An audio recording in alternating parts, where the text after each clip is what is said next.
Can you guys hear me? Is that good? Is that working? Thanks, Heather, and thanks to Turk and everybody for hosting us, and thank you guys all for coming out. It's great. It's really boring to just talk to myself about this stuff. Anyway, so Heather kind of covered who I am. I am co-founder and co-executive director of the Tahoe Institute for Natural Science. While I have you guys captive, just wanted to mention a couple things real quick about who we are and what we do. I know there's a few members in the audience, so nice to see. Thanks for coming out.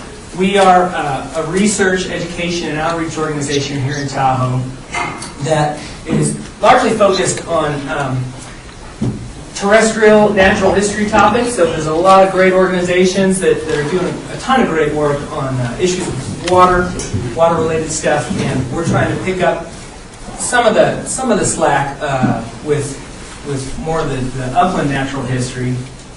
We have a long-term goal of bringing a world-class interpretive nature center to the area.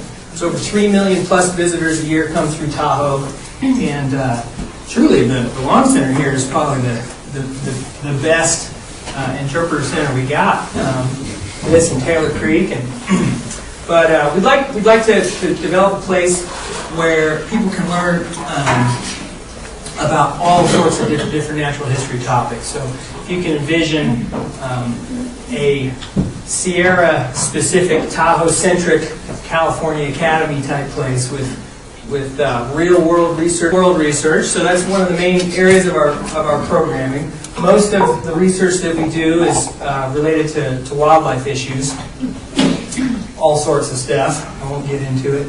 We do a lot of going on in the background. That's the dream. So it's a ways off, but speaking of real life natural history education, this is Kirk right here. This is my main partner in crime, and he and Amy, wherever she is, around here somewhere, there's Amy, get into all the classrooms around here that they can, do supplemental science curricula, teaching about birds and bats and bugs, and Amy's developing a mammal program, seed dispersal, and all kinds of stuff. Field trips, summer camps, and we do lots and lots of outreach for people out of school, like this. Lectures and presentations. Here's me talking about butterflies. And we do, part of that is we do lots and lots of free guided hikes, lots of outings. So if you guys want to come on a wildflower walk, want to come birding with us, make sure you sign up tonight. Robinson's back. Pardon? Christmas bird count's up. Oh, I know. Just shoot away. Anyway, make sure you get on our email list, and we send out an email about once a month about all our upcoming activities and outings. We do have our own bird festival in June down in South Lake. It's a lot of fun. Live falcons on hand. We do a bunch of citizen science, which is an opportunity for you guys to become part of the data collection process. Great example of that is coming up next Friday, and that is the Christmas bird count. This has been going on since when, Robin? 1900. 1900 is the largest, oldest citizen science program in the world. There are thousands of count circles all over the place, most of them in the United States. The Lake Tahoe one has been a little bit off and on since 1977, centered down in South Lake. And I've been coordinating it since about 2000, for about 12 years. And it's a lot of fun. Basically, we just go birding all day, right around Christmas. And so some days it's snowy, some years it's not. Great for kids, and we see all kinds of fun stuff that you wouldn't know is out there. This is a northern pygmy owl. This was actually, I took this picture right at twilight on Christmas bird count day, but this was at Kings Beach, but nonetheless. Anyway, here are the details that you need to know immediately, and that is that it's a week from Saturday, and if you have any questions, Robin is going to be in the back, and she's going to be coordinating everybody. We're in this picture. This is from 2008. We're all looking at 3 bald eagles in a tree right across the canal. It's a lot of fun. Okay, but I'm here to talk to you guys about winter wildlife survival strategies, and it's going to be a little bit of a show and tell kind of thing. There's a bunch of different considerations that the animals that live here, even if only in the summer, have to contend with in the winter that we don't, and we're lucky for it. It's a big crowd, but if you guys have questions as I'm going along, I use a big word you want clarified, anything like that, feel free to throw up a hand, and if I don't see your hand, you can interrupt me. That's fine, unless we get too bogged down. But anyway, all right. So if we lived on the equator, we wouldn't be talking about this at all. But we do live in a temperate zone. We're about 39 degrees north latitude here, and as a consequence of the Earth being tilted on its axis, during the winter time, it's tilted away from the sun, and we're getting a lot less solar radiation. Right? This is basic earth science stuff from elementary school, but we forget about it. And not only is latitude important, but we're up here in the mountains, and so even though, let's say, we're pretty well south of Red Bluff, California, winter's a much bigger deal, and it's this tilt in the Earth going as we go around the sun that gives us seasons. It makes things interesting, I think. We get to rock climb and ski. But it's a hassle for a lot of the organisms around here. And some of the main things that come into play during winter, we have much shorter days, being tilted away from the sun as we are, which consequently means much longer nights that you have to endure. So shorter days if you're day active, shorter days to go about your business, and longer nights to suffer through. Colder temperatures, right? So this puts a real strain on your energy balance. You need to make sure you've got enough food on board to stay warm if you're a warm-blooded organism, which a lot of things are. Freezing temperatures present a sort of a fundamental problem. Most organisms are made up largely of water, ourselves included. And when water freezes, it has the unique property of expanding and becoming crystalline and becoming very jagged and sharp. And freezing water is basically just tiny little razor blades in your cells. So mountaineers and losing toes, that's what that is. Frostbite. So everybody's got to worry about how to deal with ice forming within your cellular tissue. Snow presents all sorts of challenges, but also some opportunities as well. One of the main things, here in the Sierras in particular, we get very deep snowpacks. So this is great for building up our water reserves for the summer. But if you're a critter that likes to run around on the ground, you may have a hard time getting around. All your resources may be completely buried. You may have a hard time moving around on the landscape. Deer, in particular, very hard time with even very shallow snow. And so they got to split. But snow also presents some opportunities in that it can provide shelter from predators and some insulation from colder air temps. So during the winter, here we also encounter a lot of storms, high wind conditions. This really wreaks havoc on things that are trying to stick around and be active. And then just general scarcity of food. In the summer, we've got these long days, so much more productivity, so there's more vegetation, there's more insects, there's just more stuff, there's more life happening.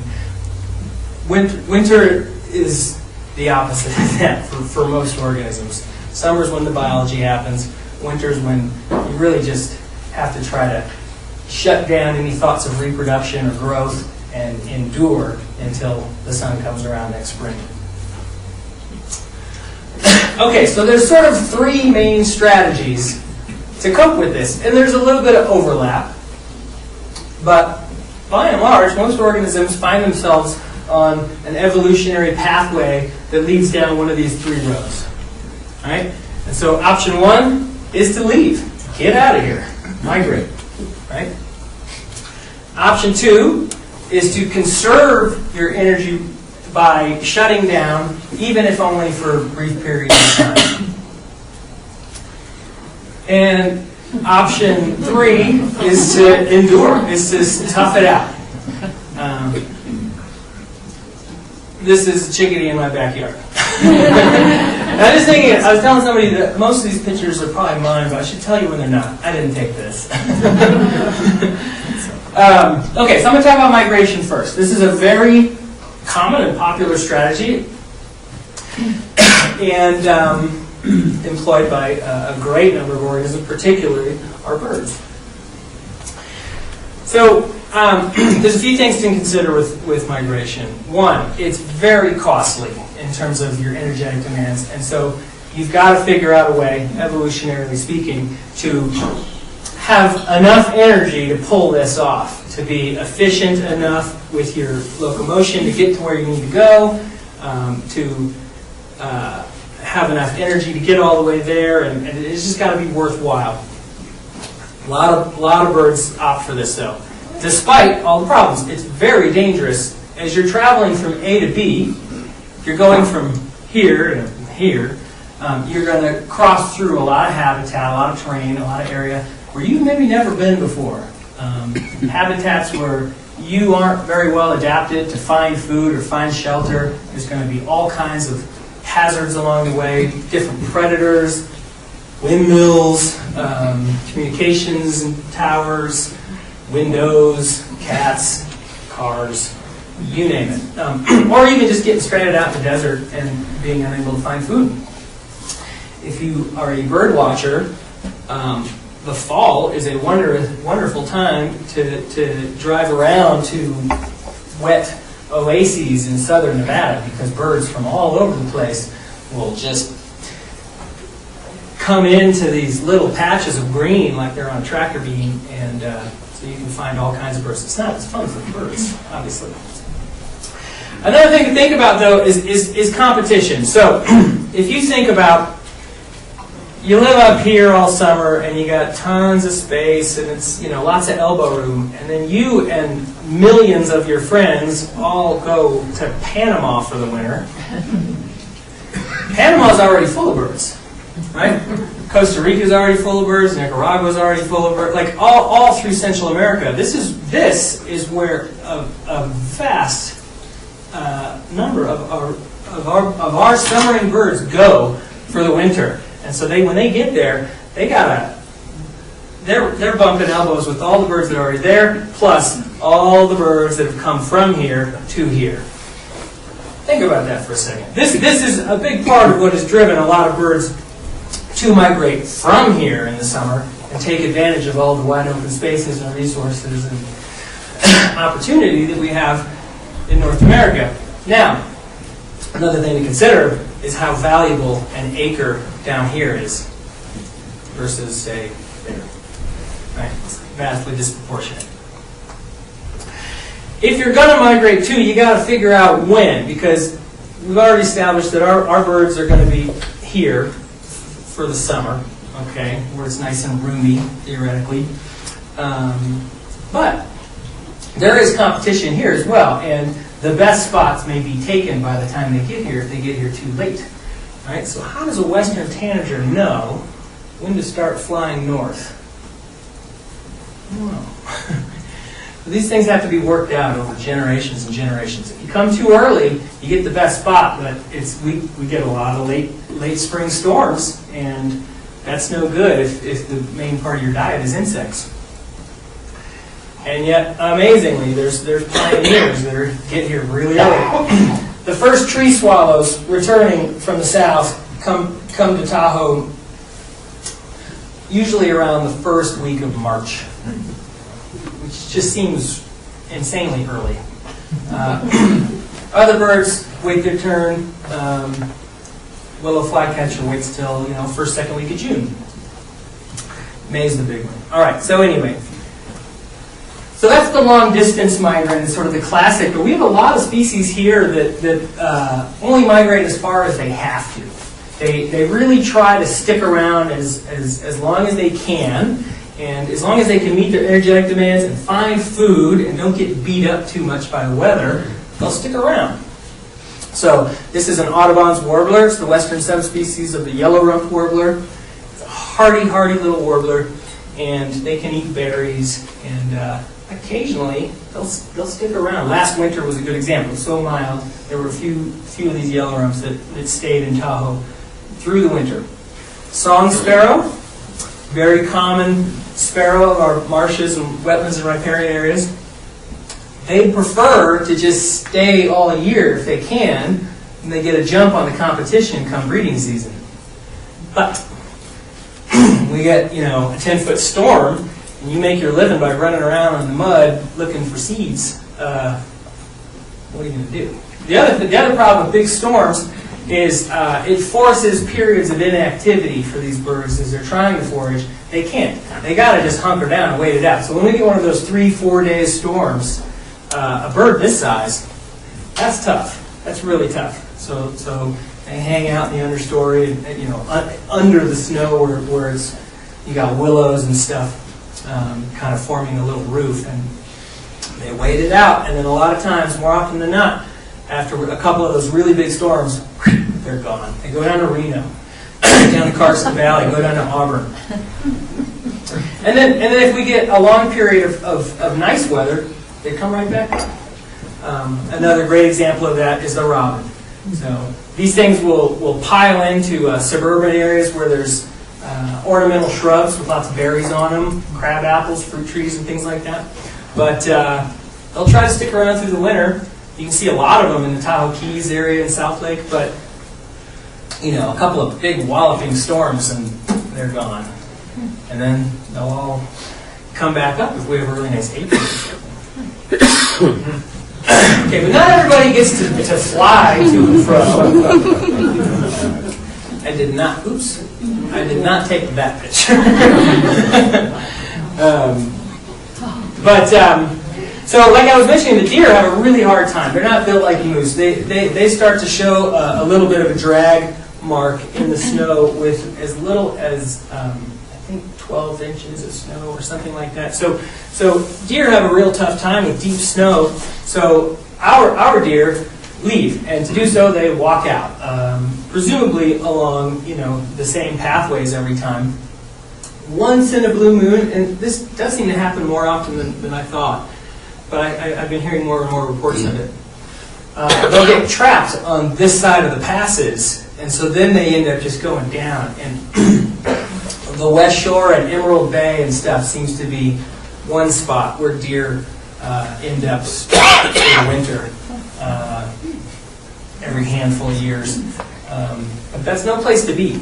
So most of them, they go up and over and out, right? So Kingsbury Grade, over anywhere in the Carson Range, Barker Pass, up over Tahoma, McKinney Rubicon, down the Truckee River Canyon, and even the Truckee population of deer, they all head down to Verdi, go down the Truckee River. Some of them go up over Stampede and all the way to Loyalton.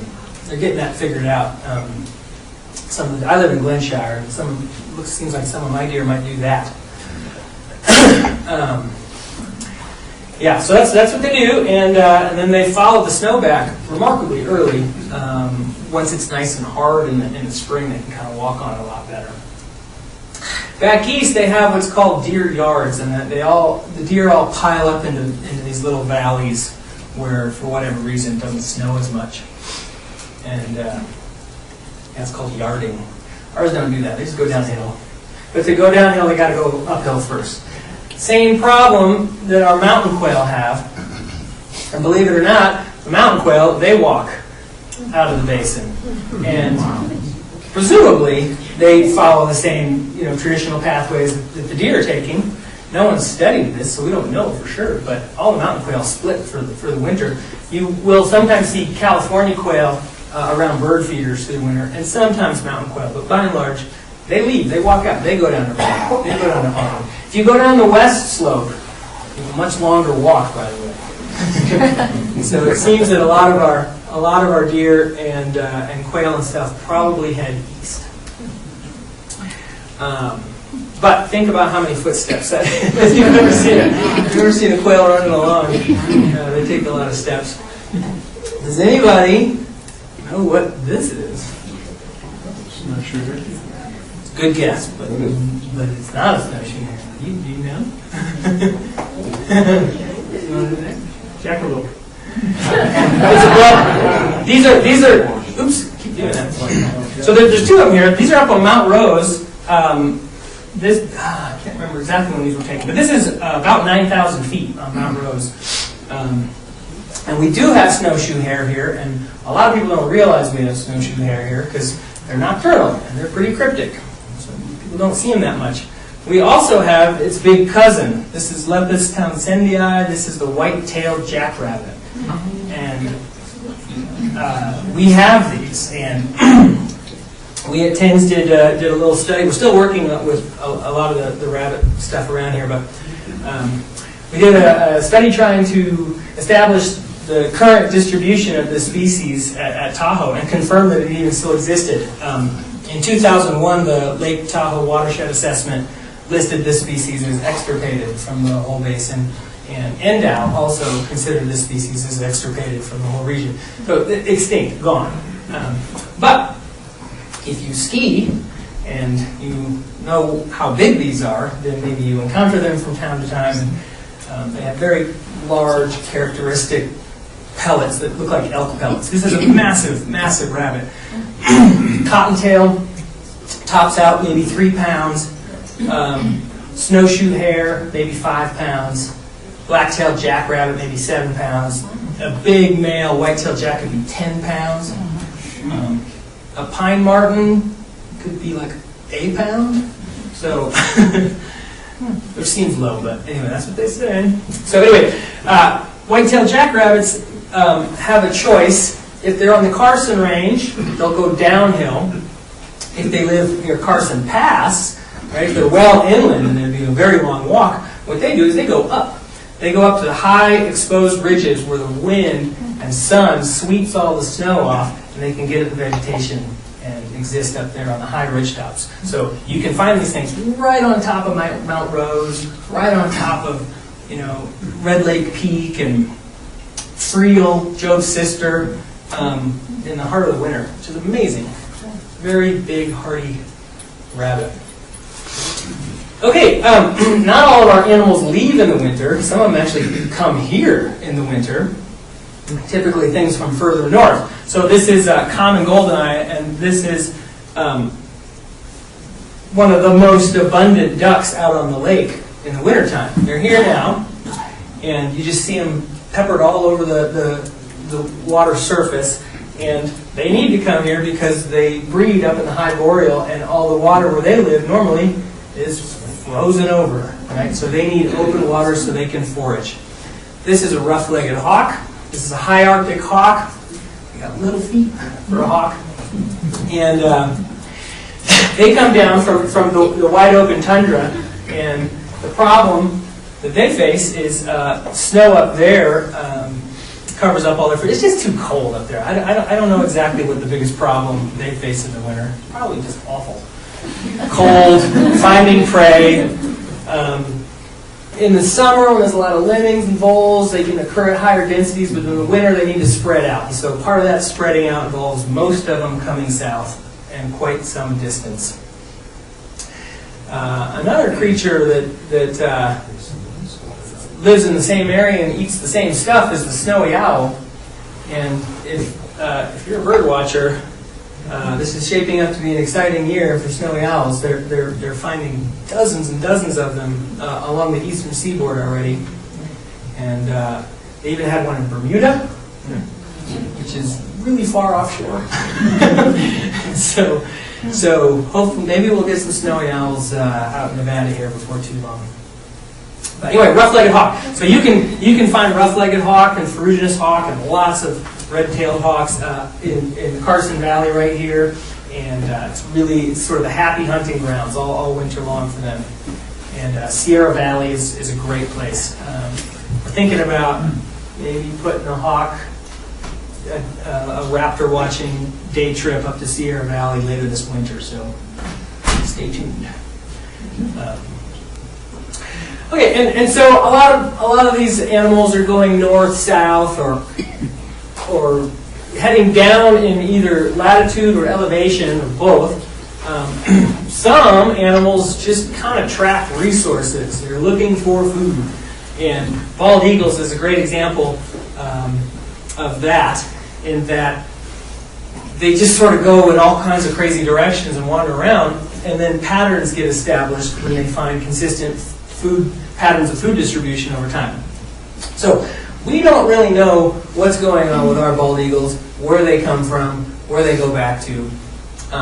But it appears that they come in from somewhere when our kokanee are at their running in September and October, and still a lot of them, and sort of peak maybe around now or November, maybe even as late as January. We do a midwinter bald eagle count. If you guys are interested in that, it's pretty fun. You just go plop down on the beach for 3 hours and wait for an eagle to fly by. Sign up with Robin. Bring a couple beers. Yeah, it can be really cool too. But anyway, our eagles come in for the fish. They hang out because there's lots of coots. We have open water, so there's goldeneyes, there's waterfowl that they can hunt. And then in February, in Carson Valley, is lambing and calving season, and there's lots of stillborn livestock and afterbirth and stuff, and even cows that die during pregnancy or whatever. And they all get piled up in these boneyards and things. And almost all of our eagles just leave during February and March. They go down there and enjoy that bounty. And then it seems like half of them maybe come back and then hang out for another month or two, and then they split. Where do they all go? We don't know. But it's definitely not a north-south thing. It's like bald eagles in the Jackson Hole, Yellowstone area go northwest up to coastal British Columbia and southern Alaska for the winter. So it's weird. Okay, I didn't take this picture. I also didn't take these pictures. Hibernation. So hibernation is I didn't take that either. Hibernation is a weird phenomenon, and the people that really study these phenomena have a lot of funny words that mean different things in very precise and specific ways. And I'm not going to get into that because I honestly don't understand it, but I'm not sure they do too either. But the bottom line is there's a tremendous amount of energy to be saved if you can just chill out for a while. Just literally drop your body temperature, not try to fight that too much, not try to keep your metabolism going so that you're dividing cells and keeping yourself warm so that your muscles are ready to go and do stuff and active. If you just become inactive, you can save a lot of energy. And so there's a tremendous number of organisms that do this, even if it's only for brief periods of time. So some people, wonder, do our bears truly hibernate? I don't know. Bears sort of have a gradient of how long they are dormant for, depending on where they live, and largely dependent, even within where they live, on what the fall supply of food is. So for this part of California, most bears, this elevation, like to go down and take a nap for a little while, but if there's a ton of acorns, let's say, on the ground, come November, they'll stay awake longer. Okay? But if they're having a hard time finding food in October, November, they're much more prone to go down early. So they'll stay awake as long as it's easy, and they shut down. Which is interesting because the longer they stay awake in one of those big food years, the better off they're going to be in terms of making it through a long winter. But they just don't have a choice necessarily. Now, all females have to go down for at least a few weeks, if not longer, because it's when they're denning, when they're asleep, is when they give birth, and when the young start suckling right away within the den. So all the females go down for a little while. Around here, almost all the bears go down, except those in neighborhoods where they have ready access to garbage through the year. Yes? They're asleep when they're giving birth? Yes. Yeah. And so, so around here, you know, that may be 2 months or something like that. Sounds good. In interior Alaska, it may be 9 months that they're denning. Now they'll wake up from time to time, become active, maybe do that thing that dogs do where they kind of like spin around on their bed and sit down again. But they don't really do much more than that. They don't urinate, they don't defecate, they don't eat anything. They don't do anything the whole time they're down, which is pretty wild. And the most amazing thing about it to me is as soon as they wake up, they've got fine motor skills, there's no atrophy going on, their muscles work, they're coordinated, and they're ready to sprint and chase down food. Are there any theories on like how that happens? There's lots of theories on it, and there's there's a group out of University of Alaska up in Fairbanks that is studying these and Arctic ground squirrels, looking at it for the pretty, you know, for the human health angle, right? Like how do people that say are in a coma for 9 months, you know, not waste away? We don't know. We haven't figured it out, but they're into it. They're looking at it. They go into these dens and then they like they tape it all off and put oxygen monitors in there and they study everything about it. It's pretty amazing stuff. Yeah. What I had heard was that bears do what's called winter sleep instead of hibernating, and the difference is that an animal that hibernates is usually small, and you can't wake them up when they're hibernating, whereas the bears, if you go in and disturb them, I understand doesn't really wake up. I don't recommend you try that. First of all, I don't know that that's true because the group up in Alaska is I know that they sometimes like will take sleeping bears, like, you know, and drag them out, and they've got sort of this window of time to move them into the lab or into a more sealed off area for exactly the kind of stuff I'm talking about.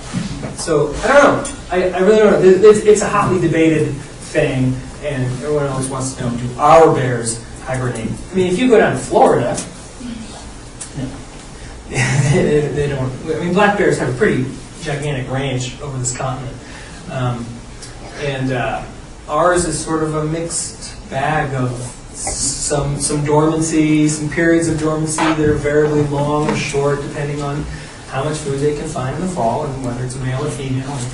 A lot of variables, but whether you want to call it true hibernation or not, I can't answer that. Yeah. How long is the gestation period, and do they have 1 or 2 cubs? The gestation, I'm not sure of, but I could look it up real quick. But they around here, that kind of comes down to food. So oops, 1 or 2 or sometimes even 3. I've seen triplets around here. I see twins a lot. We got a ton of bears. So there's probably more bears there's almost certainly way more bears in Tahoe now than there ever were, you know, historically or prehistorically. Yeah, we don't have to get into the bear thing, but I'm happy to talk about bears afterwards. Okay, so one strategy that's interesting for if you're going to be dormant that a lot of snakes employ is they all go pile into the same place in what's called a hibernaculum. And bats do this. A lot of reptiles, snakes in particular, do this. And they all are able to sort of join up and huddle up and stay a little bit warmer, probably pretty deep underground. There are massive hibernacula in like Saskatchewan where apparently these garter snakes will migrate for, you know, like 12 miles to get to from everywhere within this, you know, big 24-mile circle. I don't know how far ours go, but sometimes in the spring you can see these big balls of garter snakes will come pouring out, and when they do, the female comes out and the males are just right on top of them, ready to mate. And this is what it looks like. which is pretty exciting. So the big ones are females, and then all these little ones are males trying to mate with them. The female's just trying to get out of there. Yeah, it's pretty intense. Those of you that don't know, we have 4 species of snake here. 3 of them are garters. And this is a rubber boa on my friend Zach's thumb. And there's just the sweetest thing there ever was. A really wonderful disposition. If you know which one's the head here, right? So that's the head, but this kind of looks like the head. And what they do is they curl up into a mouse nest and stick that tail up in the air, and the mama mouse will just wail on the tail while they're gobbling up the baby mice. Screw them, but snakes got it too, and we got a lot of mice. But you always see the tail is all covered in scars. Yeah. Now rattlesnakes are coming. There was one photographed at Bear Lake, just south of Barker Pass, which is about 200 feet higher than the pass at McKinney-Rubicon. So all the snakes got to do is go due south and head east. All right. Now, have there been rattlesnakes reported in the basin? I've never heard any confirmed reports. Yeah.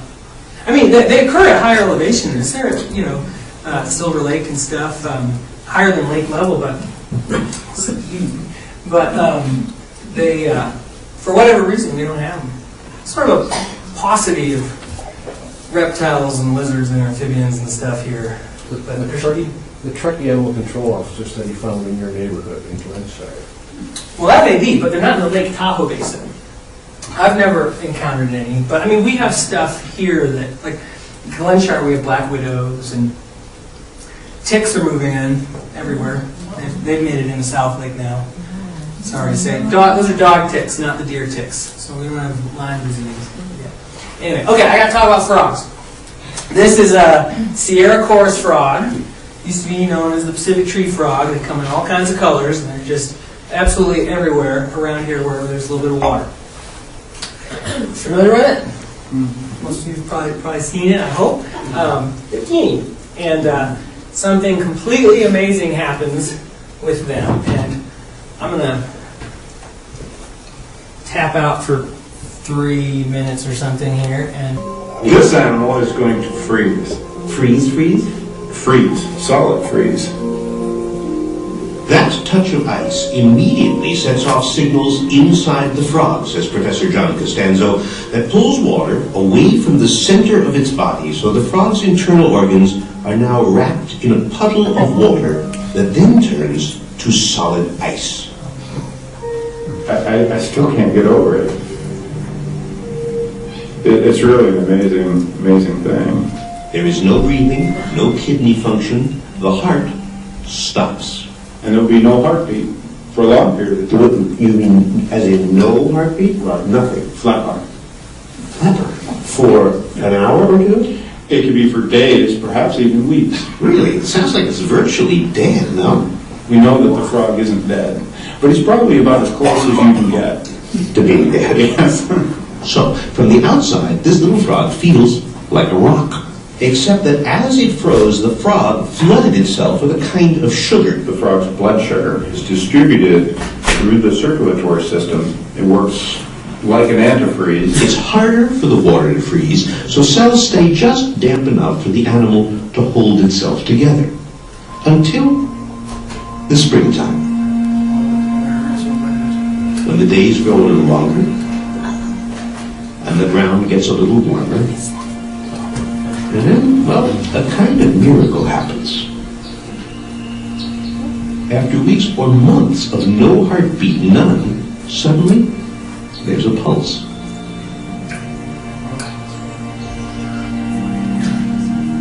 And that first heartbeat leads to another, and then another, and then within a day, and in the case of this little frog, it took about 10 hours, the animal literally comes back to life.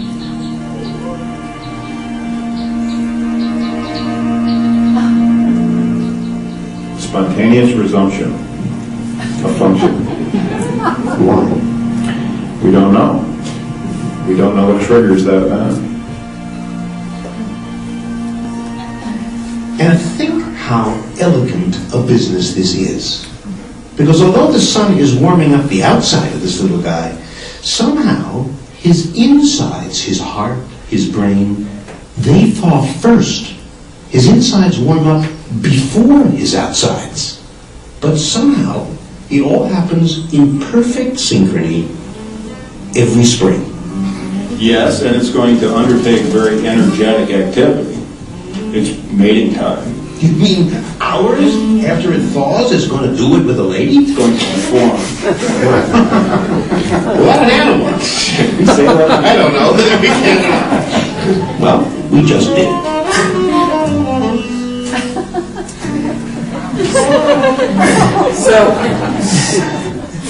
So we don't have wood frogs here, and they are the undisputed champions of this technique. And but we do have the chorus frogs, and they do this to a lesser degree. So where the wood frog can do this for maybe months at a time, our chorus frogs probably pull this off for a month or weeks or maybe a month and a half. I don't know. We don't know. But it's the same process. And so what's happening is, it was sort of oversimplified in terms of just the big pool of ice in the middle of the frog. That's not what happens.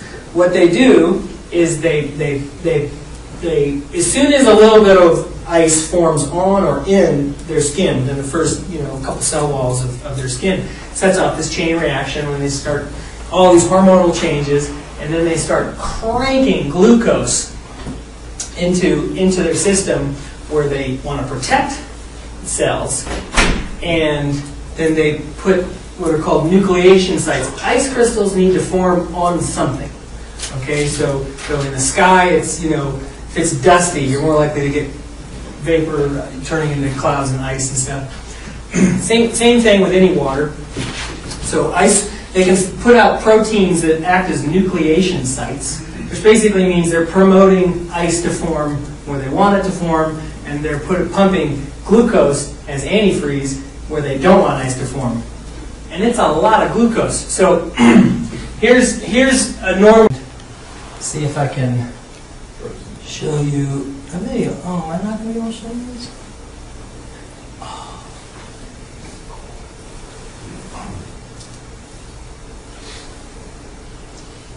All right, let's try a different approach. Oh man. Okay, hold on. This worked like several times. Oh, yeah. That's the view from far away.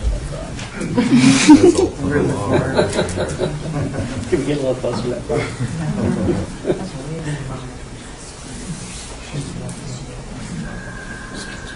Here's the thing. Let's kill it. Here's the thing about North American wood frogs. They're small.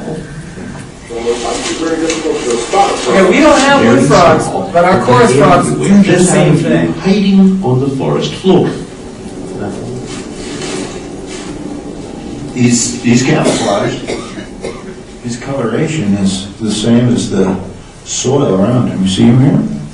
He's cold. You can find them here in southern Ohio and all the way up to the Arctic Circle. But wherever they are, once it gets cold with the first sprinkle of ice, this frog does something I didn't know was possible. As soon as the frog just touches an ice crystal. A human, this is 90 to 110 micrograms per 100 milliliters of blood, standard healthy person. This would be considered diabetic, all right, in a human. That's what they're doing. Okay, so it's a lot, and that's sugar's got to come from somewhere. So they got to eat a lot of crickets or whatever to convert all that. And yeah, it's a really phenomenally amazing process. And they do thaw out and become active while it's still very cold. You can hear our western toads and lots and lots of these frogs, and here, but we also have long-toed salamanders, and all of them start breeding as soon as the little ponds and marshes are a little bit thawed. As soon as they can get into the water, they don't necessarily need an open pond. They just need access to some water. You'll hear these things singing in March and stuff when it's just freezing at lake level, which is impressive. Okay, insects. Insects, incredible diversity of insects leads to incredible diversity of strategies in terms of how they're going to cope with the winter. So they kind of cover all three. We've got migrants. I don't know if anybody noticed. I certainly did, but all through November, late October through November, we had lots and lots of painted ladies and maybe some West Coast ladies. This is a West Coast lady flying through the area. That's unprecedented in my experience for this time of year, this elevation anyway. So we have migrants, we have some that hunker down. So I have a shed in my backyard and it's full of these right now, which is a pentadonid stink bug, shield bug. And then a lot of insects are able to actually stick it out and remain active through the winter. If you think about it, we get periods of pretty cold temperatures, but we also have some nice sunny days, January. You do have some flying insects and things. There's a lot of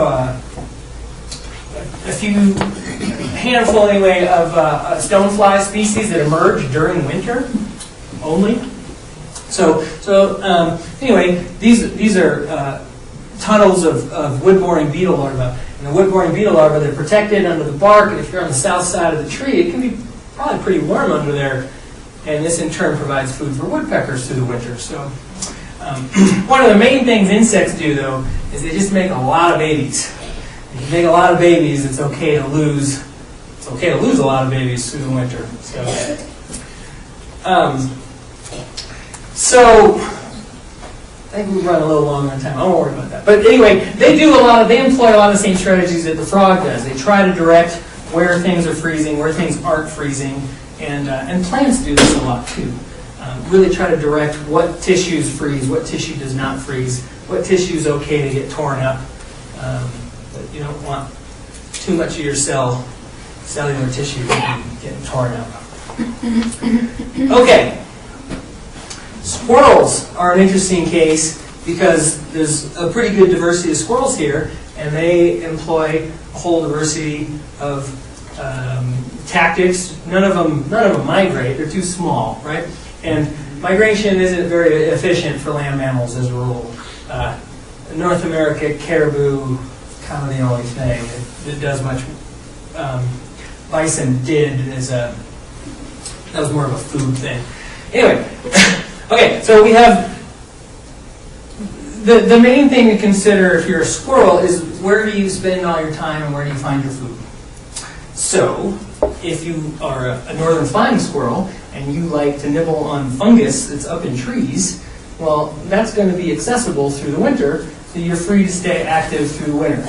And it's a good thing because spotted owls need something to eat. Deer mice actually stay active through the winter too. It's pretty interesting. I don't really quite understand how they do it. Chipmunks, they hibernate, but their strategy, they cache a lot of food. They're the good kind of squirrel that like really prepares a lot of food for the winter, puts it in underground burrows, a couple different strategies. Some of them put it all in one big cache. They're called larder hoarders. Some of them spread their caches all over because they get stolen by other chipmunks that are watching, and jays. And those are called scatter hoarders. Anyway, when a chipmunk hibernates, they wake up, truly wake up, and they'll eat a little bit. They'll go to the bathroom, and they kind of stretch out a little bit, and they go back to bed. So, and if it's nice enough and they can pop out, sometimes in the middle of winter on a sunny day, you might see a chipmunk running around, or around a bird feeder. Sometimes you'll see chipmunks that are active midwinter. If you're a ground squirrel living up at Tahoe Meadows, forget it. You're going to hibernate. So these are Belding's ground squirrels. They occur at high grassy meadows that are kind of like nice putting green kind of meadows. So Tahoe Meadows up on Mount Rose Highway, High Camp up at Squaw Valley, those sorts of places. So they live pretty high, and they just like grass. And because they live at such high places, they've evolved, much like the Arctic ground squirrel, to spend most of the year underground. The female Belding ground squirrels to save energy, will go underground and start taking a nap as early as late August. And so some of them may be underground for 9 months, or 8 or 9 months again. So that sort of ties it almost with the Arctic ground squirrels. It's right here. So it's pretty amazing. I mean, August, September, these are nice times at Tahoe, but they go down anyway because the energy savings is enough that that's just the way they work it.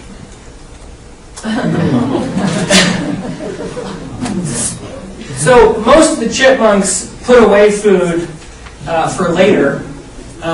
One of the chipmunks does put on a little bit of fat. Our marmot puts on a lot of fat. And fat is pretty handy because it can keep you warm, and it also provides direct energy through when you metabolize it. So the problem with being a big fat marmot is that you're slow and you're easy pickings for martins and golden eagles and things like that. And they kind of know it. So what they do is they hold off on their gluttony until the very end of the summer, which is too bad because it's the early part of the season is when all the grass and everything is most nutritious. So they kind of wait till it turns brown, and then they go after the hay, and then they gorge themselves like crazy. That hypophagy, that like cannot control themselves eating. Same thing bears do. And then they go down. You will note how fat and round he is. You can insulate yourself with fat and fur and feathers. This is my backyard, Glenshire again. That's another pygmy, much better picture. This is a Nuttall's cottontail in my backyard, fur. And notice something common with the shape of these things. They're trying to maximize their volume to surface area ratio because you lose heat off your surface area, right? And so trying to be round is sort of a fundamental way to stay warm. This is not only a sort of behavioral adaptation, but it also applies to the way these things are built. And so there's something called Allen's rule that states that limbs and appendages within a genus, within a group of species, tend to be shorter as you go up in latitude, right? So here's the Arctic hare, here's the snowshoe hare, here's a black-tailed jackrabbit, here's an antelope jackrabbit. As you go out into the desert, you get longer legs, longer ears, and that helps to keep them cool. But amazingly, our white-tailed jackrabbit is kind of built like this. Doesn't always work that good. One way that you can increase your volume to surface area ratio is through teamwork. And so these are actually eastern bluebirds. I didn't take this picture, but we have western bluebirds and mountain bluebirds, and they do this. I have a bluebird box in my backyard, and I've seen 11 of them go in there at night, at dusk in the springtime. And they just pile in there. I think there's 13 in this picture, which is just amazing. And so if you've all seen March of the Penguins, that's what they're doing. They're all kind of huddling into the middle to get warm. This is a drawing of 4 golden-crowned kinglets that are huddled on a twig. You just see their tails sticking off. But basically, they're all piled in there together, trying to keep as warm as possible. One of the many benefits of teamwork in the wintertime. There are others, and a lot of birds in particular team up in these mixed species flocks. Now, this is a flock of eastern birds, so don't panic if you don't recognize why there's tree sparrows in there and stuff. But anyway, there's a lot of advantages to this. One of the main ones is you can spread out in a front and find resources cooperatively. And when somebody over here finds resources, everybody can gather up. Once you've located the resources and are on top of the food, you can spend more of your energy and your effort just feeding, and you've got more eyes looking out for predators, right? Most birds don't do this year-round. They only do this in the winter because in the summer they're territorial, they're trying to exclude other individuals from the resources, and they're being selfish so that they can share them with their young and use them to make young. Okay. I mentioned that snow is a real problem in many circumstances, but it's also a real boon for a lot of things. Snow is a fantastic insulator, especially around here where it just becomes this like thick, solid, impenetrable mass of Sierra cement. Underneath there, right on the ground is giving off heat. There's plants that are still metabolizing and maybe even growing a little bit, and they're giving off some heat. So if you're right down on the ground under the snow, and if you can make your living through the winter that way, you can stay pretty warm. It may be 34, maybe even 36 degrees Fahrenheit or something like that, where the air temperature above can be really cold. Another thing it does is it protects you from attack from above. Maybe you've probably seen the footage of foxes going face first into the snow after the voles, but voles are harder to catch under 2 feet of snow than they are just out in the grass. So because of that, they go crazy in the winter, and they're able to stay active and breed all winter long. So this is my backyard again. And this is, if you have a lawn around here, this is sort of what it looks like in the spring every year. The voles, they're close relatives of lemmings, they're little meadow mice. And they can breed through the winter, and they just explode during the wintertime. And most predators can't get to them very well. So there's a whole world of activity going on right at the ground level. Insects that are active through the winter, shrews and moles, which seem like they're mice, but they're not. They're insectivores. They eat meat. They need to chase down bugs. And a little teeny shrew is one of the highest metabolisms around. They actually have a harder time getting through the night in the summertime here than they do under the snow with the insulation. It's sort of amazing. And then a whole other topic is what goes on under the ice. If you think about it, water is just this really unique element here on Earth in that it expands not only when it turns to vapor, but also when it freezes. And because it expands when it freezes, it floats. And because it floats, ice forms at the top of the water column, which means the whole rest of the water column can be protected from the cold by that ice. Right? It'll get thick to a degree, and it may freeze all the way through in a shallow enough body of water. But around here, we don't usually get ice much more than say this thick. It doesn't freeze at all on top, except in some of the bays. So you do have reduced sunlight penetrating. You have vegetation is rotting underneath. There's less oxygen. There's all sorts of problems that occur in the winter. But by and large, if you're a fish, it's kind of business as usual, minus the eagles and the osprey, and the kingfishers and the mergansers. And so it's not, not so bad. Anyway, the fascinating thing to ponder, what life on Earth might not even be possible if ice formed at the bottom of the water column. But because it is the way it is, a lot of stuff happens. Okay, no matter what your strategy is, you need to prepare yourself. Right? There's a parable out there somewhere about this.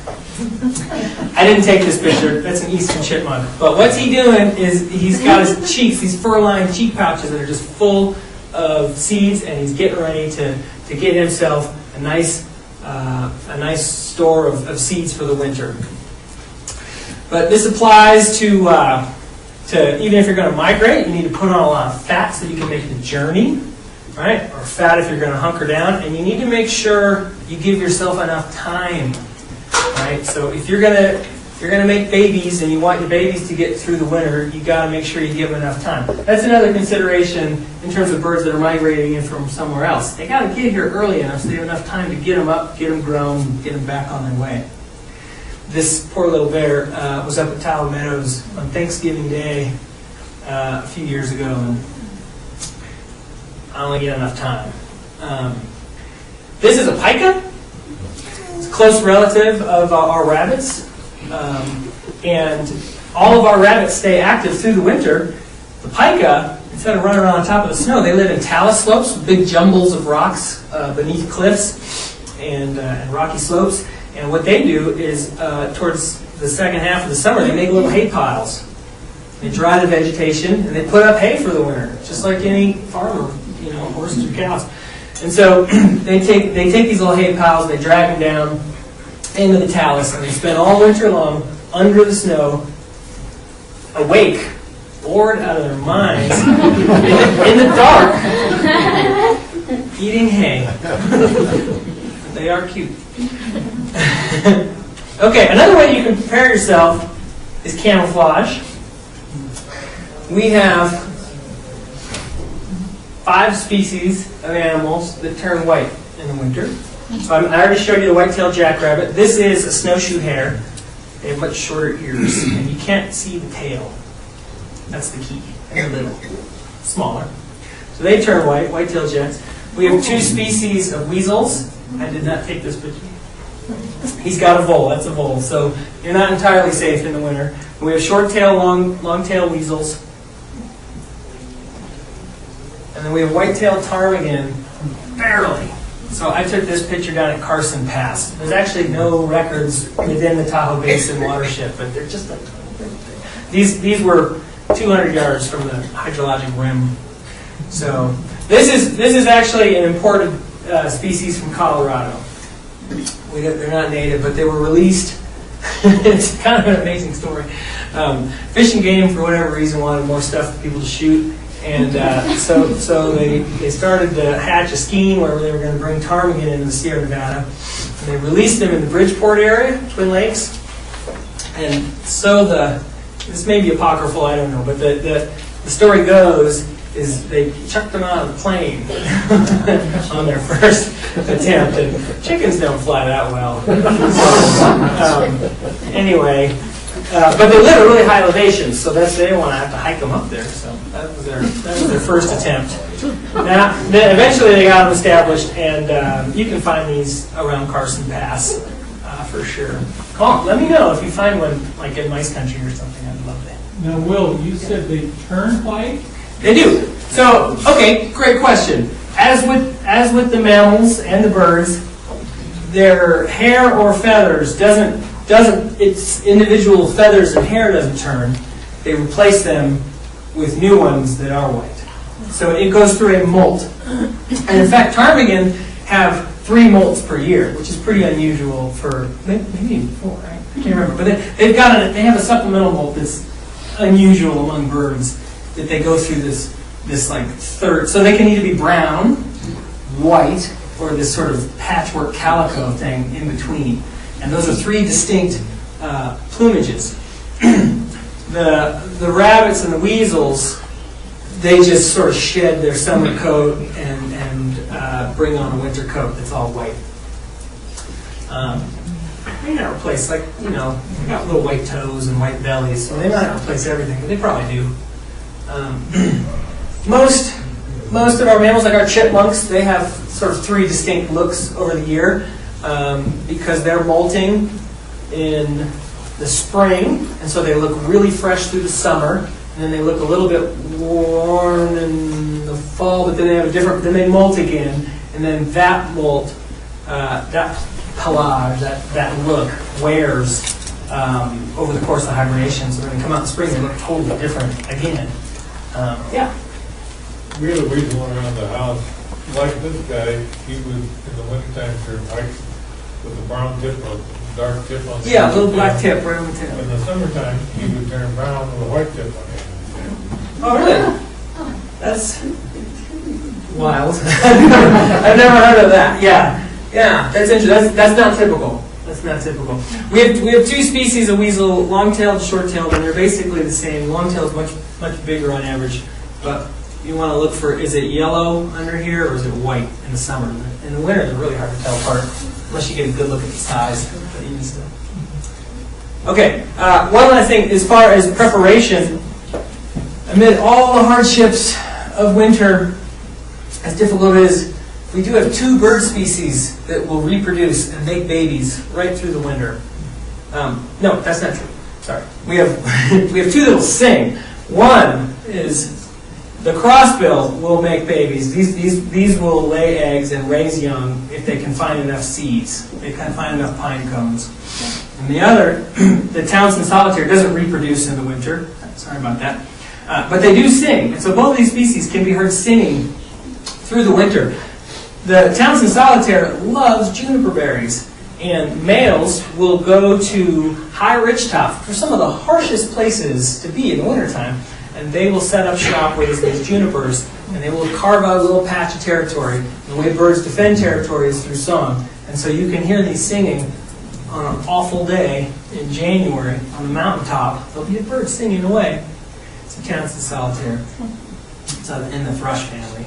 And they'll defend them from robins and bluebirds and anybody else and other solitaires that come around. And then the crossbill, they're highly nomadic, and they come through in massive numbers sometimes.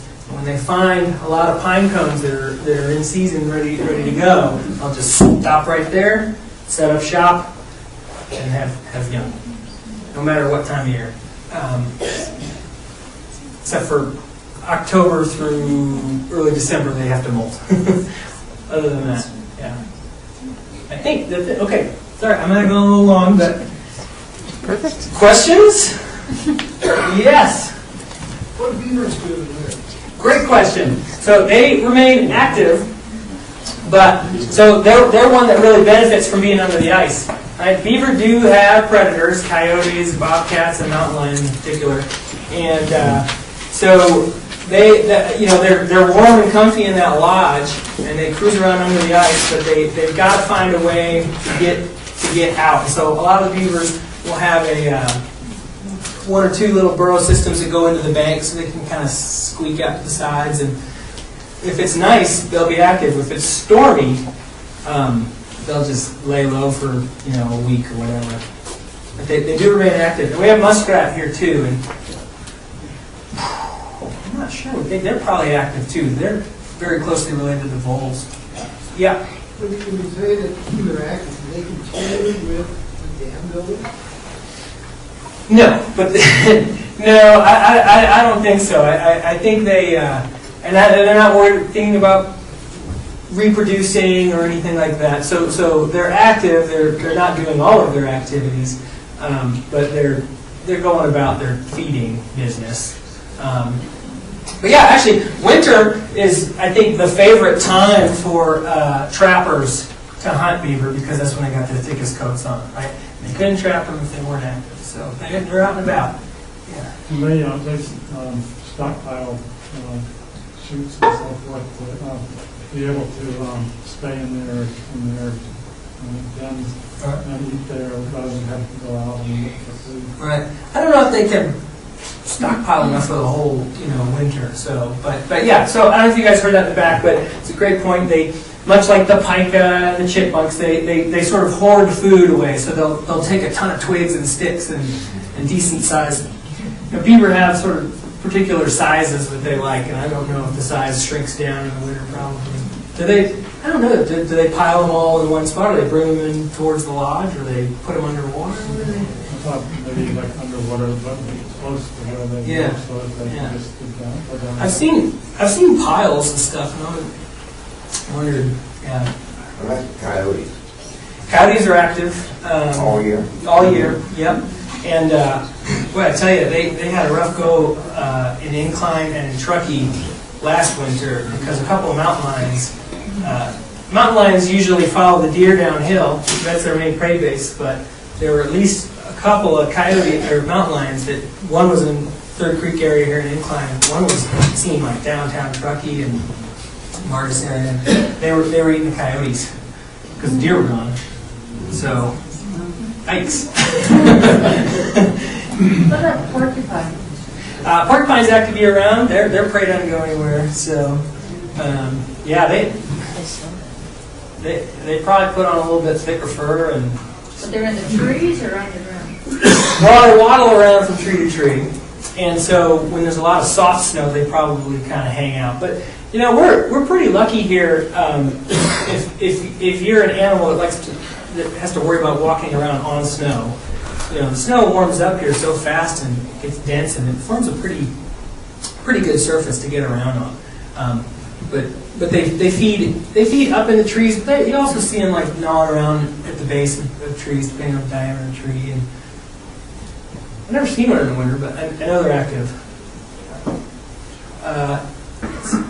Yeah, you talked about the ground squirrels that are underground and they hibernate, and then you talked about the voles who are also underground that don't hibernate. Well, the voles are sort of on the ground, under the snow. Okay. So they're operating in that sort of boundary where it's warm but right under the snow and they're protected. And they'll go underground a little bit, a few inches and stuff. Certainly in the summer, then they go underground a lot more to make these little tunnels.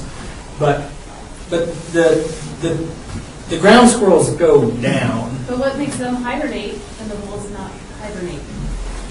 I think probably just energetic demands. They're smaller and they can get away with eating, finding smaller bits of food and stuff. Also, lifestyle. They're just kind of built for crawling around in tight spaces, whereas the ground squirrels are, they like to stand up and look around. And it could be just that they got onto one evolutionary trajectory, and that's just the way it went. Yeah, so that's a great question. I don't know. To be honest, I can speculate, which I'm doing. Yeah. So, is the chorus frog the same thing as the tree frog Yeah. that you find in the coast?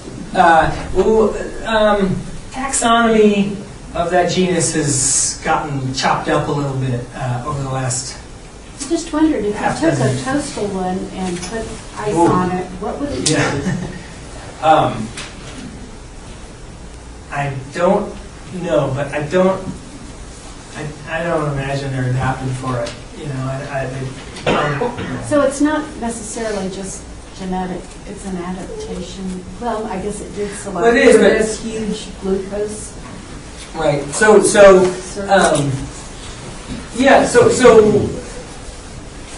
a great question. I mean, if you look at black bears, that's all one species, and so they're adjusting their behaviors and on a sort of a more local or regional scale. And so there may be a decline of gradient of that adaptation. As you go down the west slope, you see less and less of it, and then when you get down to the coast range, there's probably none. Who knows? Maybe they haven't. Maybe they've retained it and never use it. It's hard to know how costly that adaptation would be to just be sitting idle. I don't know. It could be a new thing that's evolved, Up here. yeah, and in several different species or something. I don't know. That's interesting to ponder. You have a question? Okay. Yes. Are there mink up here? Absolutely. Yep. They you find them along larger creeks and rivers, some of the larger tributaries. I also see them a lot on the east shore, where there's the big jumbles of granite erratics and stuff. They like that kind of habitat, and I see them around boatyards and harbors and stuff occasionally. Big pardon? Do they turn white? They do not. They're chocolate brown. They do have a little white chin, sometimes a little white down into the throat. But we definitely have mink. And if you want to see a mink in Tahoe, it's a little trickier. But in the winter, if you go down to Reno to Idlewild Park, they get really bold and they pop out. You can see them pretty regularly there. I don't think they move around that much. If they've got things to eat, crayfish and fish, then they'll probably stay pretty happy. Yeah, and they'll take down pretty big prey too. I think that's why they're in Idlewild. There's lazy ducks. Get fed bread. All right. Well, if anyone has any additional questions, I'm sure you'd be willing to stick around. Absolutely. So let's give Will a round of applause.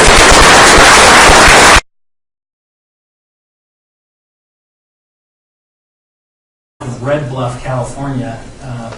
Winter's a much bigger deal, and it's this tilt in the earth as we go around the sun that gives us seasons.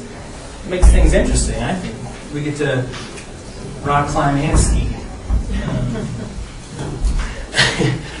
But it's a hassle for a lot of the organisms around here. And some of the main things that come into play during winter, we have much shorter days, being tilted away from the sun as we are, which consequently means much longer nights that we have to endure. So shorter days to, if you're day active, shorter days to go about your business and longer nights to suffer through. Colder temperatures, right? So this puts a real strain on your energy balance. You need to make sure you've got enough food on board to stay warm if you're a warm-blooded organism, which a lot of things are. Freezing temperatures present a sort of a fundamental problem. Most organisms are made up of largely of water, ourselves included. And when water freezes, it has the unique property of expanding and becoming crystalline and becoming very jagged and sharp. And freezing water is basically just tiny little razor blades in your cells. So mountaineers and losing toes, that's what that is. Frostbite. So everybody's got to worry about how to deal with frost. Anyway, make sure you get on our email list, and we send out an email about once a month about all our upcoming activities and outings. We do have our own bird festival in June down in South Lake. It's a lot of fun. Live falcons on hand. We do a bunch of citizen science, which is an opportunity for you guys to become part of the data collection process. Great example of that is coming up next Friday. And that is the Christmas bird count. This has been going on since when, Robin? 1900. 1900. It's the largest, oldest citizen science program in the world. There are thousands of count circles all over the place, most of them in the United States. The Lake Tahoe one has been a little bit off and on since 1977, centered down at South Lake. And I've been coordinating it since about 2000, for about 12 years. And it's a lot of fun. Basically, we just go birding all day, right around Christmas. And so some days it's snowy, some years it's not. Great for kids. And we see all kinds of fun stuff that you wouldn't know is out there. This is a northern pygmy owl. This was actually, I took this picture right at twilight on Christmas bird count day, but this was in Kings Beach, but nonetheless. Anyway, here are the details that you need to know immediately, and that is that it's a week from Saturday, and if you have any questions, Robin is going to be in the back, and she's going to be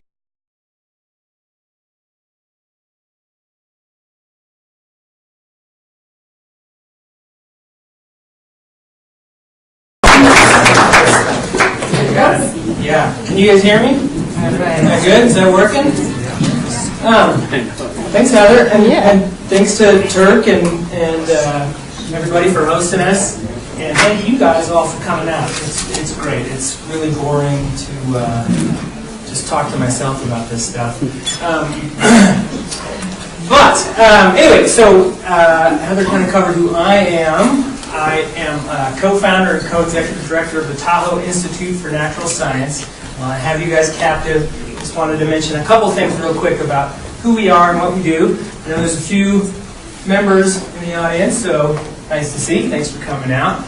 We are a research, education, and outreach organization here in Tahoe that is largely focused on terrestrial natural history topics. So there's a lot of great organizations that are doing a ton of great work on issues of water-related stuff, and we're trying to pick up some of the slack with more of the upland natural history. We have a long-term goal of bringing a world-class interpretive nature center to the area.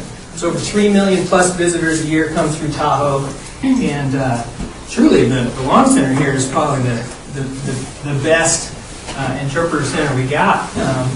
This and Taylor Creek, but we'd like to develop a place where people can learn about all sorts of different natural history topics. So if you can envision a Sierra-specific, Tahoe-centric California Academy type place with real-world research. So that's one of the main areas of our programming. Most of the research that we do is related to wildlife issues.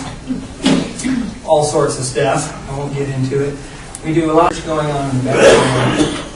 That's the dream. So it's a ways off, but speaking of real life natural history education, this is Kirk right here. This is my main partner in crime, and he and Amy, wherever she is, around here somewhere, there's Amy, get into all the classrooms around here that they can, do supplemental science curricula, teaching about birds and bats and bugs, and Amy's developing a mammal program, seed dispersal, and all kinds of stuff.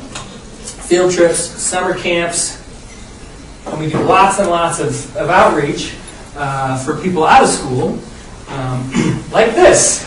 Lectures and presentations. Here's me talking about butterflies.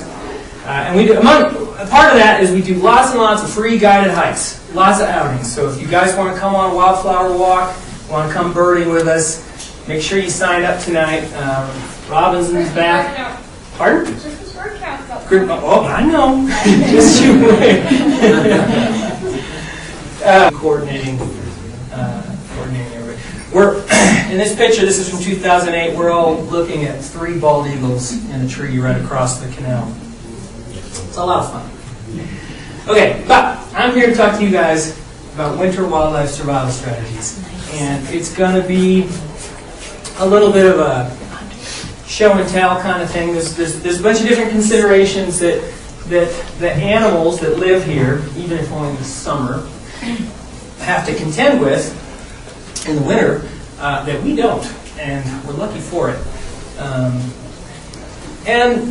It's a big crowd, but if you guys have questions as I'm going along, if I use a big word that you want clarified, anything like that, feel free to throw up a hand, and if I don't see your hand, you can interrupt me. That's fine, unless we get too bogged down.